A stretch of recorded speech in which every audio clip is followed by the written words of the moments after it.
Hi, everybody. I am Margaret. You're on my channel, Margaret Pinard, and I didn't get an event up beforehand, but you could still just go live with StreamYard. So that's what I'm doing today, inspired by Pages with Paige, because Paige was my guest on the Fireside Chat last week, and she's delightful on Friday and reminded me that she's getting together her roundup of Readathons for September posts pretty soon. So I determined that it was now or never. Scott of Gunpowder Fiction and Plot put out a announcement video a week or two ago about Straya September, which is books from Australia, which I think I may have left over there. But he said, yeah, I thought I was going to contact people and organize the whole thing. And then I thought, no, screw it. Let's just put it out there and have people read books about Australia. So in that spirit, I will be launching my own readathon for September, inspired by the, so Paige and Scott and the secretary I see in front of me. If you notice, if you're a longtime viewer of the channel, this is not my normal background. So usually you see that bookcase over there because I huddle in that little corner with my Taste Life Twice sign. And so I've moved things around a bit so I can be at my secretary and pull down all the books with a yellow tag on them, which are books about Scotland that I got for research and have not read yet. There's a few, so that's your hint for the readathon. But here, let's start at the beginning and see what hey JC, nice to see you, dear. See what my process was. So I have this to remind me every month. For every readathon repeated, start with Rex before it starts and keywords. So this is like a reminder that when I participate in a readathon and, it's a community event, if I've done it before and I read something that I liked, I will have recommendations. So, don't forget to put those into the mix and the machine of, your readathon content. So that's partly what this is. And then I also have this, which is the 3 readathons I'm participating in, planning to, in September. So the first one that I can't really give recommendations for because it's swathed in secrecy is Sufferathon. And so Paige was on Friday and she explained a little bit, and we left her link to her announcement video there. She's got 3 co-hosts. So it's 4 folks that are coordinating a very involved theme with challenges dropping every Sunday with very specific things and sort of like Chutes and Ladders type of gamification of your reading for September. So it'll be open to wide interpretation in terms of what books you can read for the prompts, but you're not going to know them until pretty soon before you have to read them. So I can't really plan for that, and it's the first time they're doing it, so we can't do anything for that one. Straya, so Scott of Gunpowder Fiction and Plot's readathon is books to do with Australia, and definitely I have a couple that I've been meaning to. They've been sitting on that shelf. So there is a slight Australia connection in my Remnants series, The Keening, Grasping Root, and Stormwreck and Spindrift. But I meant to develop a book set in Australia, and I meant to do research, and I didn't get around to it. So that part of the story didn't get written. So it's just related, but not diving into. And if you've read Stormwreck and Spindrift, you know of which I speak. But I've got these great books that are supposed to be classics. So let's show those first of all.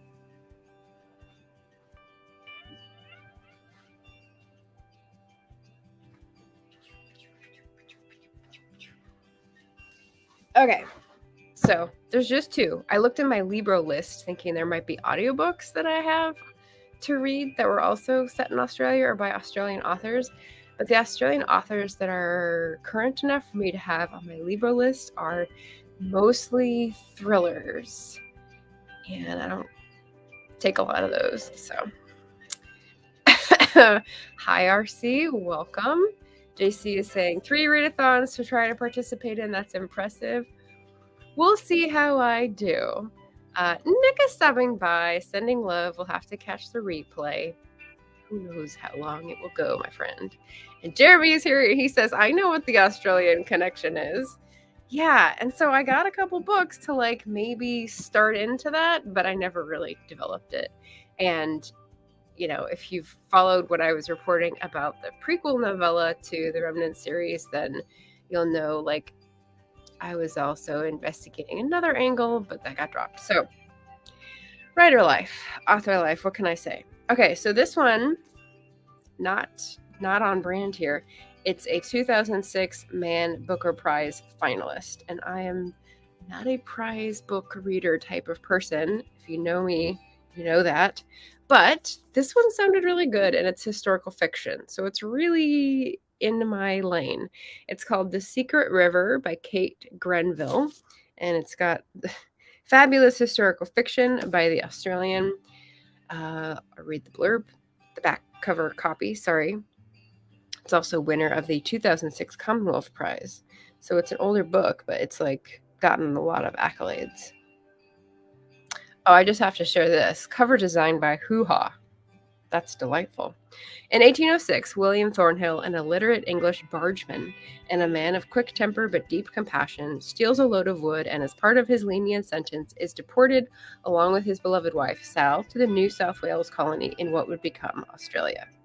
The Secret River is the tale of William and Sal's deep love for their small, exotic corner of the New World, and William's gradual realization that if he wants to make a home for his family, he must forcibly take the land from the people who came before him. Secret River has been internationally praised as a magnificent transporting work of historical fiction. So you can see, like, very similar themes to what I am writing about Scots immigrants coming to Canada and sort of rubbing elbows with or brushing up against or friction with local population, both native, indigenous, and previous immigrants. It's a never-ending theme, right? People on land. So this sounds really good. Kate Grenville, is she? Yes, Grenville lives in Sydney with her family, so she is Australian. So whatever rules you're using for Scott's Readathon, hopefully that applies. And then this, let's see, how big is it? Yeah, it's about 2.5 make up my face.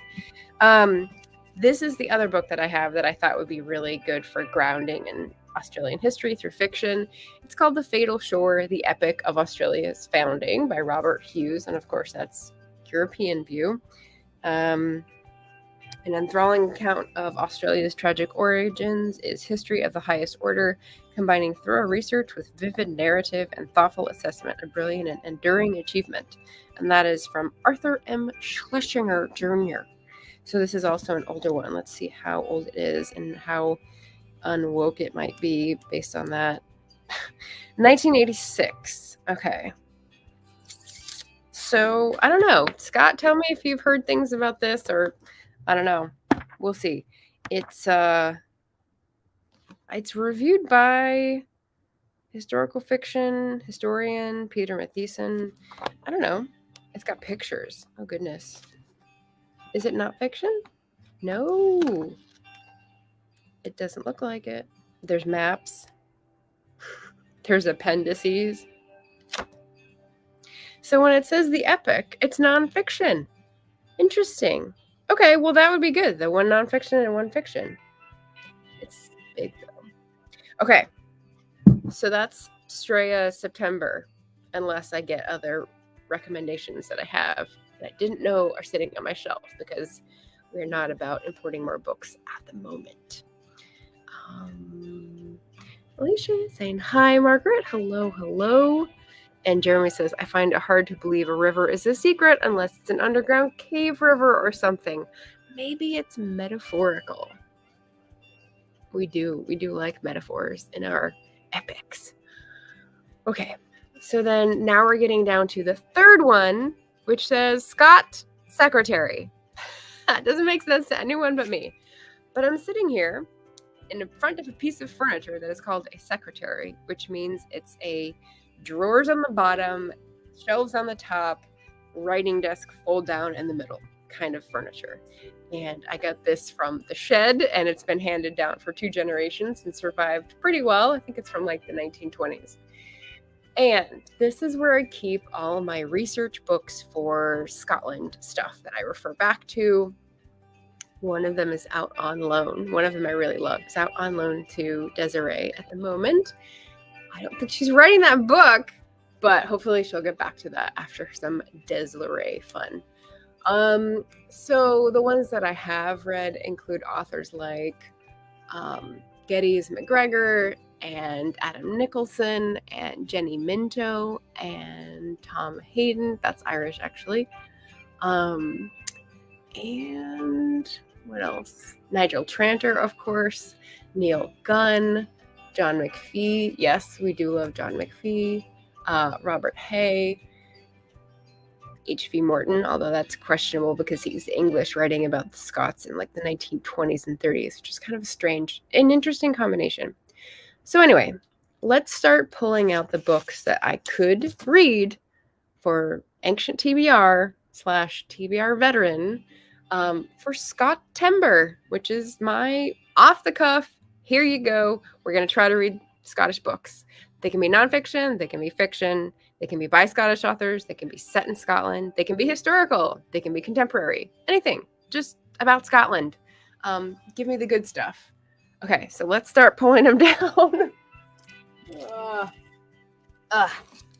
Reminiscences of Scottish Life and Character by Dean Ramsay. This is pretty. It's got the gold inset writing and the little thistle. This is quite an old book. Let's see. Cloth binding. 1909. Really? Look at that. The Kirk collection. And it's got one of these cool things, which is like old time books. So when they had a picture, they actually glued it in. So there's like a watercolor illustration. And then they had a whatever that is to protect the color. But yeah, 1909. Very cool. Is Dean Ramsay an Englishman or Scot? That's the thing. So just like someone's memoir about Scottish life and character, Ramsay is a Scottish surname, so we'll see. We've got this, which I've never actually read, although I don't have a yellow picture on it. I've dipped in and out of it for things. The Highland Clearances by John Preble. I bought this thinking it was like a classic, and then I saw a lot of criticism about how he sensationalizes and romanticizes, and obviously the painting on the front is definitely political / persuasive in terms of the cause and like what they're speaking to.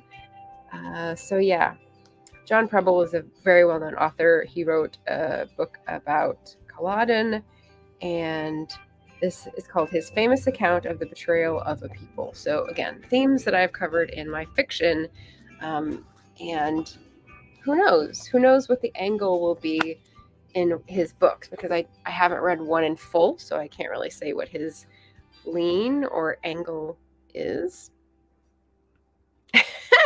How about books by people named Scott? I mean, if it's Sir Walter Scott, but not 2 T's, 1 T. Okay, so then we've got a whole bunch here. Let's see. So you'll see I have arranged these on my shelf with the yellow tags here. Some of them have it. I have read A Rope and Case. That was actually pretty fun. I have read A Story of My Boyhood and Youth by John Muir. That was actually okay. I have read Alistair Phillips' My Uncle George. Okay, here we get into the unknowns. David Kerr Cameron, very Scottish name. Willie Gavin Crofterman, A Portrait of a Vanished Lifestyle. So let's see. It's second in a trilogy of rural life in Scotland's northeast lowlands. So I have read other books set in the northeast, in like Aberdeen and the Mearns, I think. And the very special vocabulary there was kind of a barrier to understanding. Those who struggle to work a barren and inhospitable landscape, as well as the joys brought by events such as weddings and festivals. Whoa. thought something was going to fall on me. It's just the books falling on the shelf. Okay. A valuable and moving insight into a way of life and a culture now vanished forever. Ugh. And the author died in 2003. So the book is written in... Well, this one was published in 2008, first published in 1980. Okay, so it's a reprint by a different publisher. So 1980, he wrote it, and it's about a vanished lifestyle. So I'm guessing it's going to be about 1880s, 1890s. So very cool. So that's on there. We've got Driftwood and Tangle by Margaret Lee. There we go. Nice, like seacoast cover. It's another memoir. This is the northwest of Scotland, and the time period is the outbreak of the Second World War. Margaret Lee recounts the years she spent there as a crofter, which is like a small farmer, an activity which enabled her to experience the countryside in all its moods. In addition to her evocative description of the land itself, she also has much to say about the people who live there, traditions and way of life, which at the time of writing were under threat not only because of the inevitable march of, in quotes, progress, but also because of a war which was to affect even this remote corner of Europe. So what's the date on this? This is, doesn't say. This was published in 2010, reprinted 2013, but it doesn't say. She died in 1973. Oh, it looks like I started to read it, but only got 13 pages in. All right. Oh, I hope I didn't not like the writing. So, country life northwest of Scotland. Northwest of Scotland is a place that I have not explored too much. I haven't gone on the mainland north. I've gone out to the Outer Hebrides and north. So, same latitude line, but 5 hours by boat out into the ocean. So, it's a little bit different. But, still close to the coast, still life dictated by the weather and the fishing industry and a lot of aspects, I would assume. But this is a woman writing a memoir, so that might give us a little bit of a different take. Okay, more memoirs. These are books that I lost a little yellow tag. These are books, there are a lot of Berlin editions, which I think is like a European imprint, and these are things you can only really find. You might be able to find them on Blackwell's, but you can only really find in gift stores and museum shops and stuff like that, because people are searching out historical retellings and local history. So these were like finds on my travels, and I scooped them up and brought them home in my luggage, and some of them I read and some of them I haven't. I'd say it's like 60-40, 65-35 at this point. I need to go to Scotland again, obviously. So this one is A School in South Uist, Reminiscences of a Hebridean Schoolmaster, 1890 to 1913. Edited and introduced by John Lorne Campbell, who's a famous folklore collector, by F.G. Ray. And first published in 1997 by Berlin, reprinted. Oh, well, it tells us it's the reminiscences of a certain time period. So that's what we'll be learning about.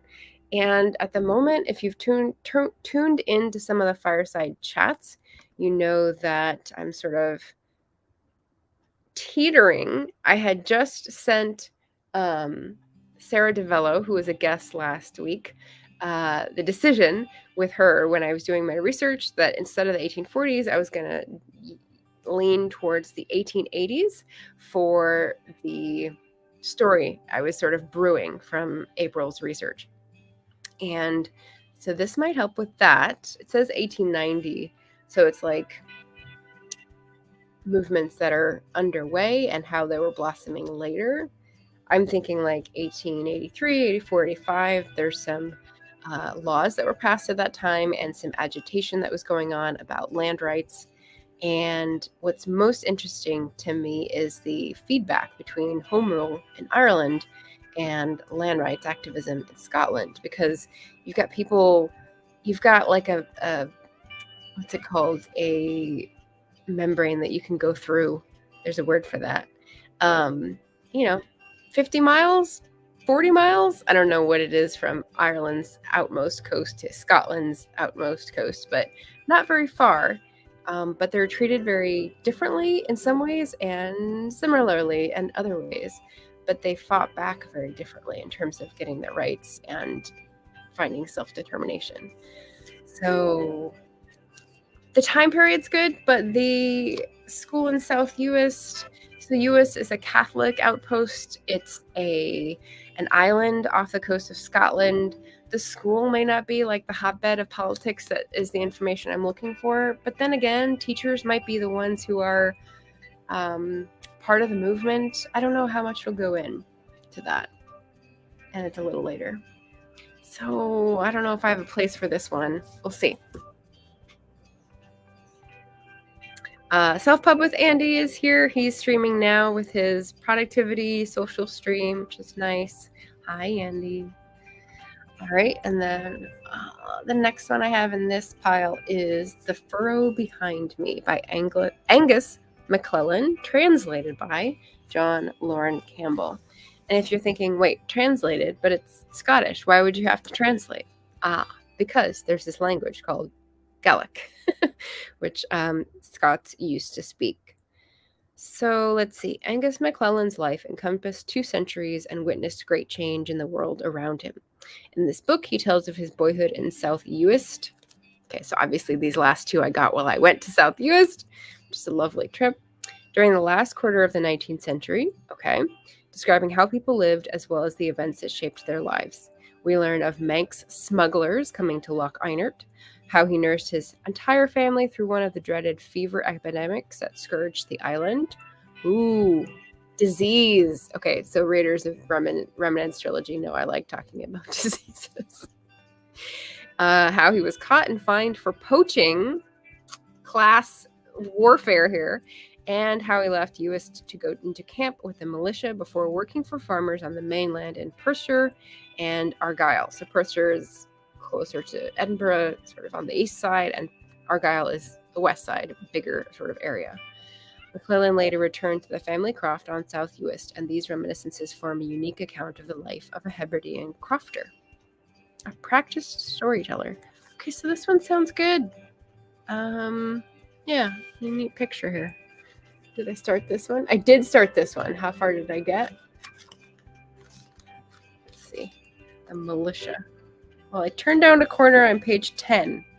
How I found my 7 hogs. 2 G's.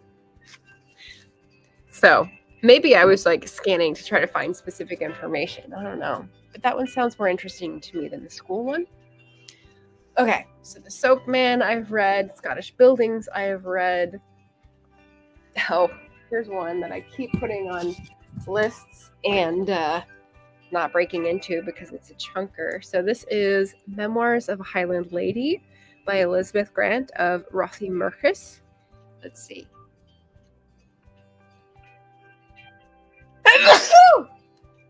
Excuse me. I feel that one coming. So this is Memoirs of My Life Begun to Please My Children and My Niece. Avranches, May 1845. So, Avranches is somewhere in France, obviously. So this is a well-to-do family that has property in Scotland as well as in France, which I assume was a pretty common thing for the top 1%. And May 1845. So what is the period she is going to cover? She starts off with memoirs of, she was born in 1797 up to 1803 in Edinburgh. All right, so well-to-do family. And the table of contents nicely divides it up into up to 1814 and 1814 to 1830. So like the Regency in Scotland. Ooh, interesting. I wonder if she stays in the city, because that might be fun. Regency romance in Edinburgh, based on the like life details of this well-to-do lady. That might fit. So as you can see, my books are leaning well towards the research and nonfiction category, memoirs.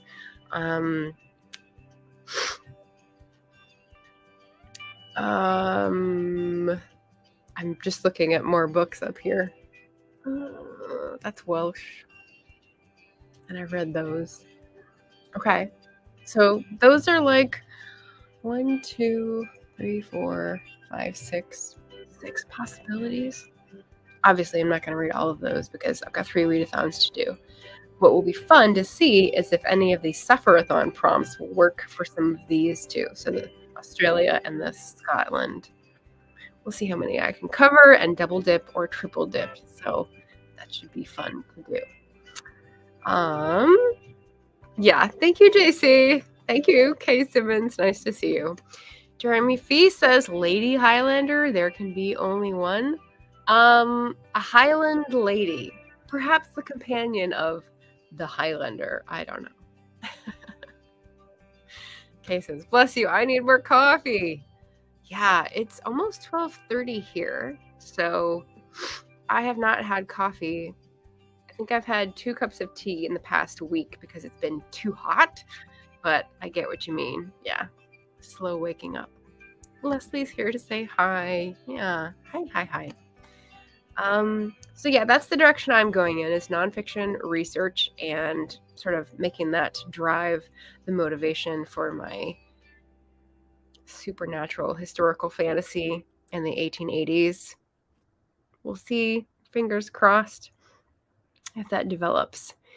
And yeah, so this is a nice like byproduct of the Fireside Chats, is that I'm launching into a related, relevant readathon, and anyone who wants to participate, just like tag me and maybe this video as the announcement video, and I'll see what you read. Feel free to scan your shelves. If you've got romance novels set in Scotland, that works. If you've got people writing from Scotland, that works. I've definitely highlighted some of those in my previous reads. If you've got Scottish history, if you've got British Empire that talks about Scotland, there's a lot of really cool contemporary Scottish writers that are putting out like contemporary / literary books, if that is more your bent. Yeah. So I'll do a couple more videos that like hone in on Scottish recommendations throughout or before the month, but I wanted to make sure I got my announcement intent to readathon out before Paige has to do her roundup. So there we go. I think that's all I have for you. I can just remind, oh yes, there's definitely Scottish writers with crime fiction and mysteries. So if you like, I can write up some of those from my story graph. Yay! Yeah, here's to hoping for a new Margaret Pinard book published each year. Thank you, Jeremy. Yeah, that would be nice, wouldn't it? So plans for the end of this year are just aiming in a different direction. It's a promotion direction and some new covers direction. So hopefully getting some new audience, new sales, and then launching in a new content direction next year. But yeah. And JC says, yes, please. Can we get 2 Margaret Pinard books? I don't know. That might be too much. I've never done 2 books in a year before, JC, so that might be asking a bit much. But I am tugboating my way as much as I can to promote the channel and get on a sustainable basis. So yeah, really appreciate you guys being here and watching the video and being friends. It's great to see you. So Scot-ember, Straya September, and Sufferathon. So now that I've done this, I will populate the description full of the information for you to find Pages with Page and Gunpowder Fiction and Plot if you want to participate in those as well with me. And otherwise, 3 is enough for me. So that is my news for Readathons in September. And I hope your reading is going well, everybody. We've still got a week and a half of August, so you've still got plenty of time to do your August readathons, August projects. Go get them, Tiger. All right. Thanks, everybody. It's Sunday, I guess. So have a great rest of the weekend. Bye.